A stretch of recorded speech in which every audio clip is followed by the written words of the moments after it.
안녕하십니까. 저는 아치의 비밀을 파헤치다 라는 주제로 여러분에게 아치의 원리에 대해서 소개해드릴 정윤성입니다.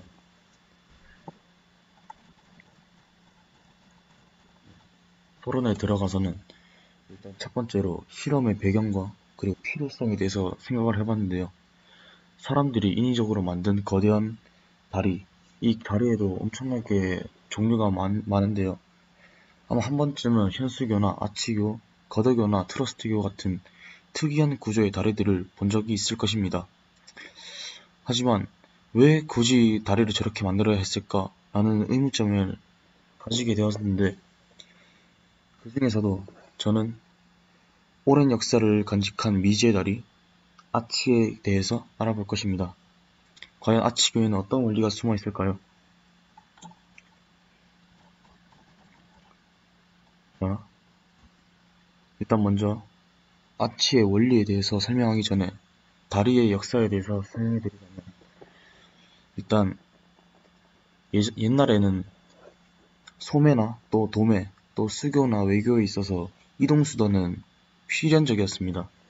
그래서 이것 때문에 이동수단도 발달하고 동시에 같이 축조된 건축물도 발달하게 되었는데요. 그게 바로 다리입니다.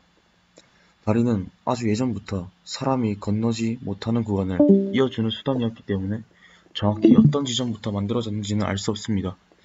하지만 역사적 기록에 의하면 다리에 관한 최초의 역사 기록은 삼국사기, 신라본기, 보성이사금록에 12년 추 8월 신성 평양주대교 즉 AD 기원 후 413년으로 이 당시 평양주는 현재 양주라는 설이 위치는 확실하지 않고 어떠한 다리인지도 알 수 없습니다. 하지만 대교라고 한 것을 보면 당시 상당한 규모의 다리를 축조하였다는 것을 알 수 있겠죠. 자, 다음은 아치의 역사인데요. 인류 최초의 인공 아치 구조물이 무엇인지 또 언제 만들어졌는지 정확하게는 또 알 수 없습니다. 그러나 기원전 4천년경 메소포타미아 지방에서 기원전 3000년경 고대 이집트와 바빌로니아 그리고 아시리아와 중국에서도 아치를 만들어 건축물에 사용했던 흔적이 발견되었습니다. 문명 초기 아치는 비교적 단순한 형태로 불규칙적인 곡선형의 돌, 진흙 등이 빈 공간을 떠받치고 있지만 막대한 하중을 견딜 수 있을 만큼 완성도 있는 구조물은 아니었는데요. 이 아치가 대형 건축물에 쓰이면서 홍해석을 표준화하는 등 정교한 기술을 필요로 하게 된 것은 로마 제국 시기부터라고 합니다. 자, 이제 아치 구조의 원리에 대해서 알아볼 건데요. 자, 이 사진이 있습니다. 이 위에 이 사진은 일반적인 상로 아치교의 제작 구조입니다. 아치는 아래쪽이 좁은 쐐기 모양의 재료를 둥글게 쌓아서 올려 만듭니다. 이렇게 둥글게 올려서 만들고요. 자, 이것은 돌은 당기는 힘에는 약하지만 누르는 힘을 견디기에는 탁월한데요. 모든 돌덩이들이 누르는 힘만 받기 때문에 튼튼한 다리가 됩니다. 자, 이렇게 있습니다.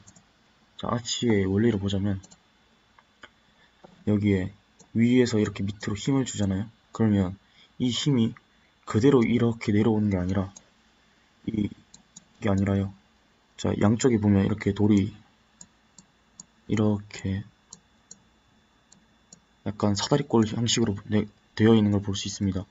이것은 이 위쪽에서 힘을 받으면 양쪽으로 이렇게 힘을 분산시킵니다. 그리고 또 여기에서 여기로 다시 힘을 또 분산시킵니다. 그러면 여기 이렇게 떠받치고 있는 이 돌들, 그러니까 즉 이 받침대들이 여기에 분산되어 있는 힘을 이렇게 받게 되는데요. 여기에 처음에 힘이 이렇게 10이 오게 되면 그러면 거의 한 4 정도의 힘이 이렇게 양쪽으로 흘러가게 됩니다. 그리고 나머지는 이쪽으로 살짝 흘러가게 되고요. 이렇게 가면서 이렇게 힘을 분산시킬 수 있습니다. 네, 이렇게 이렇게 가고 있는 것을 알 수 있겠죠. 네. 이것은 아치가 일반 다리의 몇십 배는 더 무거운 물체를 견딜 수 있는 이유입니다. 바로 아치 모양이 물체가 주는 힘을 잘 나눠서 받치기 때문인데요. 위에서 누르는 힘을 받치면 아치는 그 힘을 계속 옆으로 전달해서 아래쪽으로 향하는 힘을 줄이기 때문에 무거운 물체에도 무너지지 않고 잘 버틸 수 있습니다. 자, 다음은 이렇게 인체에도 아치의 구조가 있습니다. 예를 들면 사진 4에 보이는 갈비뼈, 그리고 사진 5에 발바닥을 볼 수 있는데요.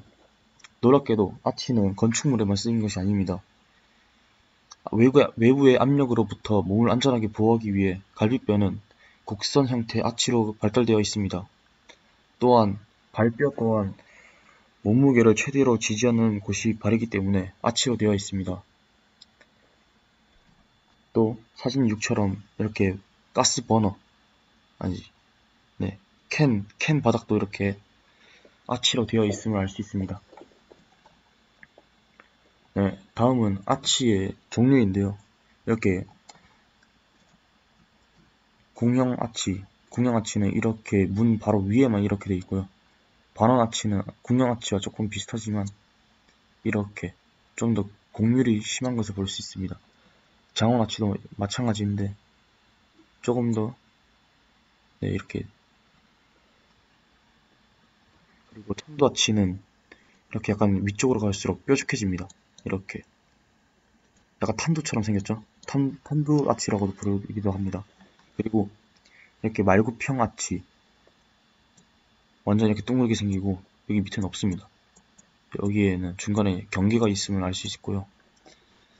오지 아치는 참도 아치와 좀 비슷하게 생겼지만 이렇게 뾰족하게 올라갑니다. 그리고 3.5지 아치와 석조 아치 구조도 있고요. 네. 다음으로는 실험을 준비했습니다. 주제로는 과연 아치는 정말로 일반적인 다리와 비교하여 뛰어난 효과를 보여줄까를 주제로 잡았고요. 목적은 일반 다리와 아치의 원리가 적용된 다리의 교량 하중 지탱 효율 차이를 보기 위해서 준비했습니다. 네, 준비물은 이렇게 있고요. 자, 제가 직접 만들어 봤었는데요. 일단 이 사진은 A4 용지 2장을 붙여가지고 이렇게 전개도로 만들었습니다. 만들면 얘를 이렇게 만들잖아요. 이렇게 만들면 얘가 됩니다. 이렇게 생긴 육면체를 만들 수 있는데요.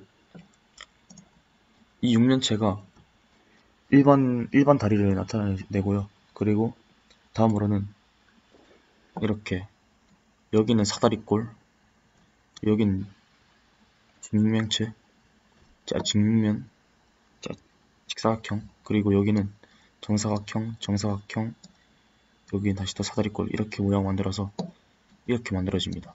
자, 다 만들고 나면 이렇게 나오겠죠.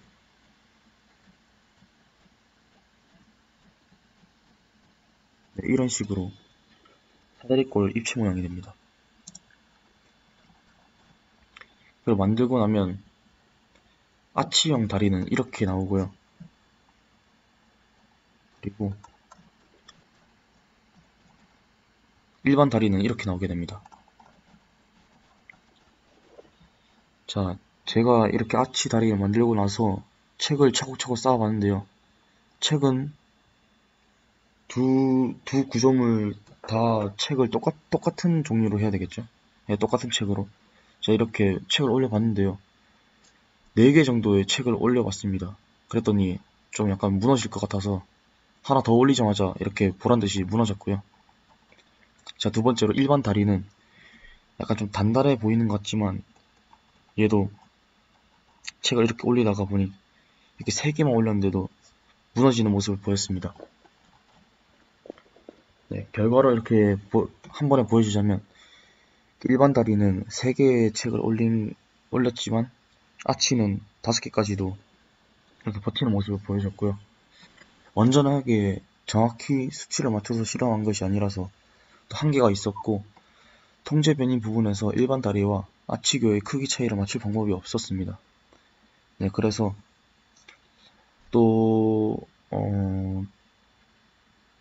한계점이 있었음에도 불구하고 앞서 다뤘던 이론과 맞게 아치교의 무게 분산 원리에 대한 한계치 극복을 보였으며, 또 무거운 책을 몇 권 더 올리고도 오랫동안 버티는 모습을 볼 수 있었습니다.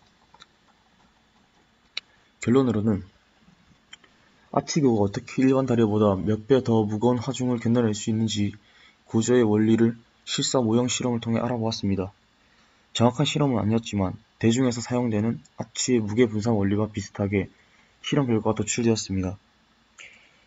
예전부터 부부싸 근처 다리 받침이 아치형인 것을 보고 언제 한번 아치에 대해서 조사해보고 싶다고 생각한 적이 있었는데, 본 실험을 통해 관련된 정보에 대한 지식을 더 정확하게 학습할 수 있어서 좋았습니다. 아쉬웠던 점은 시간이 좀 부족해서 재료를 구하지 못해 A4 용지로 밖에 못 만들었다는 점이었습니다. 목재나 철근 등으로 시간을 들여서 만들었다면 더 재밌고 또 정확하고 또 새로운 그런 실험이 되지 않았을까 싶었고, 혹시나 다음에 기회가 된다면 또 다른 형태의 다리로 실험해보고 싶습니다. 이상입니다. 감사합니다.